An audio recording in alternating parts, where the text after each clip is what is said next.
మా ఈ చిన్న ట్రిక్ తెలియకుండా నువ్వు చాలా సార్లు చచ్చిపోతున్నావా?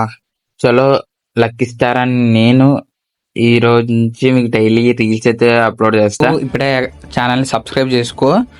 చలో ఎంత పెద్ద ప్రో ప్లేయర్ అయినా కూడా ఈ 2 ఫైర్స్ తెలియకపోతే చచ్చిపోతూనే ఉంటాడు. ఇందులో ఒకటి కవర్ ఫైర్ వాల్ గానీ ఇలాంటి సాలిడ్ కవర్ గానీ తీసుకుని ఓపెన్ లో ఉన్నప్పుడు నువ్వు జాయ్ స్టిక్ డైరెక్షన్ మూవ్ చేస్తూ అయితే మారుస్తూ ఫైర్ చేస్తే దీంట్లో అడ్వాంటేజ్ ఏంటంటే ఎనిమికి అసలు ఏమైతే లాక్ అవదు.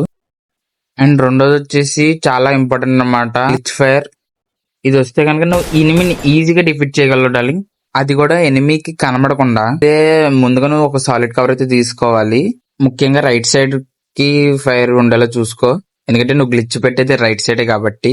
3 to 4 స్టెప్స్ అయితే బ్యాక్ అయితే వెళ్ళి ఓకే నువ్వైతే అప్పుడు రైట్, ఎందుకంటే నువ్వు పెట్టేది రైట్ సైడ్ కదా డార్లింగ్, గ్లిచ్ అయితే అప్పుడైతే నువ్వు రైట్ సైడ్ అయితే ఈజీగా ట్రాక్ చేయొచ్చు, అప్పుడు ఈజీగా హెడ్ షాట్. ఇలాంటి సీక్రెట్స్ రోజు కూడా పోస్ట్ చేస్తే అది నీ దగ్గర రావాలంటే సబ్స్క్రైబ్ చేసుకొని బెల్ ఐకాన్ ఆన్ లో పెట్టుకో డార్లింగ్.